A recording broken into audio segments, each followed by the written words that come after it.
আসসালামু আলাইকুম। আজকে আমি যে গল্পটি শেয়ার করতে যাচ্ছি, গল্পটির নাম পুটু, লিখেছেন ইব্রাহিম খাঁ। এই গল্প আমার পড়া খুব প্রিয় একটি গল্প, আমার স্কুলে পাঠ্য বইয়ে ছিল। এই গল্পটা পড়লে ছোটোবেলার কথা খুব মনে পড়ে যায় এবং আমার খুব প্রিয় গল্প। তো এখন শেয়ার করছি। পুটু, লিখেছেন ইব্রাহিম খাঁ। তখন আমি ছোট, মা বাবার সঙ্গে বাড়িতে থাকি। রোজ পুতুলের বিয়ে দেই। দিনে 3বার গিয়ে ভাইয়ের বিরুদ্ধে মার কাছে নালিশ করি, আর ভাত দিতে একটু দেরি হলে কেঁদে 2 চোখ ফোলাই। তাছাড়া গায়ের পাঠশালায় যাই, হপ্তায় একটা করে স্লেট ভাঙি আর মাসে একটা করে বই ছিঁড়ি। বাড়িতে গাই ছিল, বকরি ছিল, মুরগি ছিল। মা গাই ভালোবাসতেন, বলতেন ওরা দুধ দেয় অনেক, অথচ সামান্য খড় খেলে তুষ্ট থাকে, আর ওদের গোবরে পালানের ভালো সার হয়। বাবা ভালোবাসতেন বকরি আর মুরগি, এ দুটোই মার চোখের বিষ ছিল। তিনি বলতেন, বকরি ওহ ভীষণ, ওরা বিষের পাতা পেলে তাও খায়, পালান তো ওদের জ্বালায় রাখাই দেয়। মুরগি আরেক আপদ, ঘর নষ্ট করে, মটর পালং শাক খেয়ে সাবার করে, মরিচ কপি টমেটো পর্যন্ত ওদের জ্বালায় রাখার জন্য। সেবার বাড়িতে একটা বকরির 4টা বাচ্চা হলো। শেষ বাচ্চাটি হলো নেহায়েত দুর্বল। বাকি 3টি সবল বাচ্চার ধাক্কায় দুর্বল বাচ্চাটা তার মায়ের কাছে ভিড়তেই পারত না। 2 দিন পর দেখা গেল দুধের অভাবে দুর্বল বাচ্চাটি যায়। বাবা বাচ্চাটি ধরে এনে মায়ের কোলে ফেলে দিলেন। বললেন, ও মরবার পথে, যদি পারো ওকে বাঁচাও। মা প্রথমে বিষম বিরক্তির সঙ্গে ভ্রুকুটি করলেন, বললেন, আমার ঘাড়ে এই জঞ্জাল কেন? পরক্ষণেই বাচ্চাটির দিকে চেয়ে আমাকে বললেন, একটু দুধ বাটিতে ঢেলে নিয়ে আয় তো মা, দেখি আপদটাকে খাওয়ানো যায় কি না। আমি বাটিতে দুধ নিয়ে এলাম। মা নিজ আঙুল দুধে ভিজিয়ে বাচ্চাটাকে খাওয়াতে লাগলেন। বাচ্চাটা মার আঙুল চুক শব্দে চুষে খেতে লাগলো। এমনিভাবে 2-3 দিন গেল। এখন খিদে পেলেই বাচ্চাটি মার কাছে এসে হাজির হয়। মা বাচ্চাটির নাম রাখলেন পুটু। পুটু পুটু ডাক দিলেই পুটু মার কাছে লাফিয়ে আসে। মা পুটুর জন্য একটি দুধ খাওয়ানো বোতলের ব্যবস্থা করে ফেললেন। পুটু এখন থেকে দিনে 4 বার করে বোতলের দুধ খেতে লাগলো। পুটুর চেহারা ফিরে গেল, তার গায়ের কালো লোম চিকচিক করতে লাগলো। ইতিমধ্যে রান্নাঘরে পুটুর উপদ্রব শুরু হয়ে গেল। সে মার পাছে গিয়ে রান্নাঘরে ঢোকে, মার কাপড়ের আঁচল কামড়িয়ে ধরে টানে এবং সুবিধা পেলে কোলে গিয়ে ওঠে। এর ওপর কখনো পানির কলসটা উল্টিয়ে দেয়, কখনো মটর শাক নিয়ে টানাটানি করে, কখনো বা আমাকে দেখে যেমন লাফালাফি শুরু করে তাতে নুনের হাঁড়ি যে কাত হয়ে পড়ে, মশলার বাসন যে উপুড় হয়ে যায়, সেদিকে তার খেয়ালই থাকে না। মা একবার রাগ করে আমাকে বলেন, তুই পুটুকে কোলে নিয়ে ওর মেজাজটাই খারাপ করে দিলি। আমি বলি, আর দুধ খাইয়ে ওটাকে অসুরের মতো কে করে তুললো? মা তাড়াতাড়ি পুটুর দিকে থুতু ফেলার চেষ্টা করে বললেন, ষাট, তোরা ওর উপরে নজর লাগাস নে। পুটু দুধ ছেড়ে ঘাস ধরল। তবু দিনে 2 বার মার কাছে তাকে আসতেই হবে, আর মার হাতে 2টো শাকের পাতা, না হয় একটু ভাতের ফ্যান তাকে খেতেই হবে।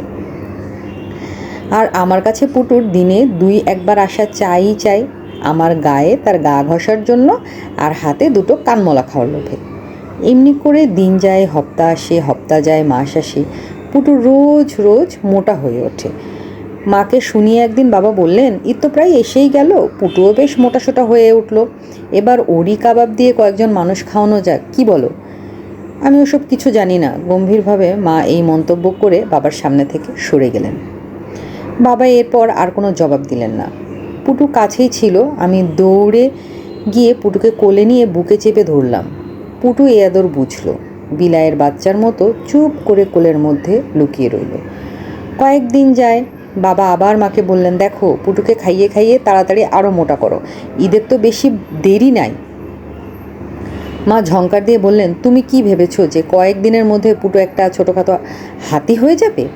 তওবা, যেন দুনিয়ায় পুটু ছাড়া আর খাসি বকরি নাই। বাবা কাজের মানুষ, সবসময় নানা ঝঞ্ঝাটের মধ্যে ডুবে থাকেন।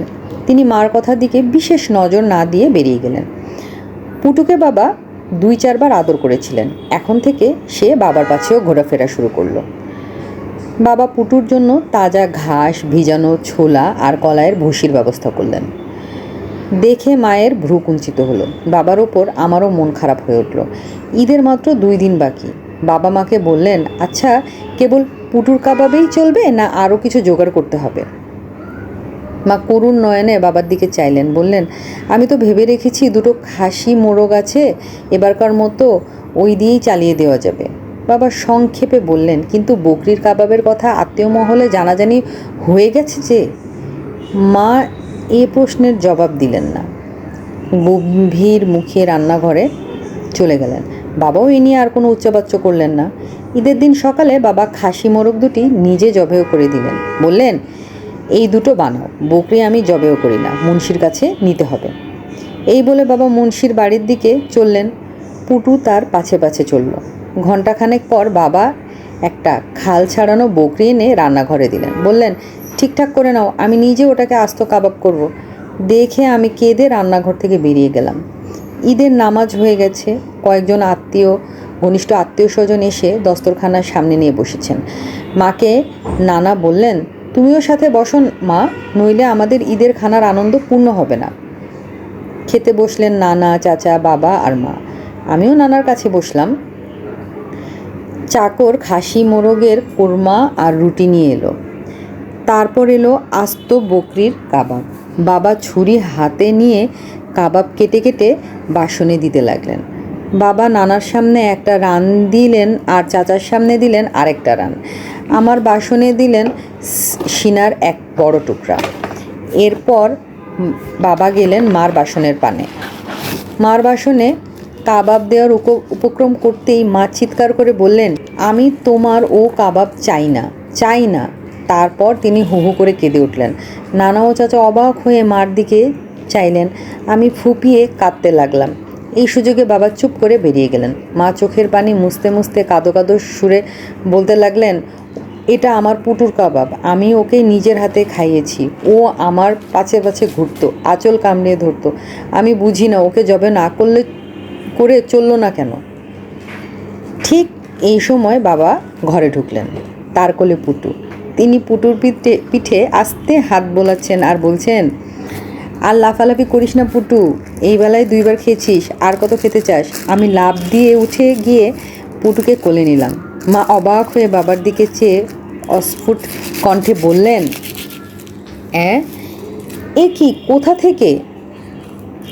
বাবা যেন মায়ের ওপর একটা টেক্কা মেরে দিয়েছেন এমনভাবে বললেন, দেখলাম তুমি পুটুকে জবেও না করেই ছাড়বে না, কাজেই আমি পুটুকে লুকিয়ে রেখে অন্য বকরি নিয়ে জবেও করেছি। নানা হেসে মার দিকে চেয়ে বললেন, পাগলি বেটি, বরাবরই না জেনে কেঁদে খুন হয়। পুটু বুড়ো হয়ে মরেছিল, ওর গলায় কেউ ছুরি তুলতে সাহস পায় নাই।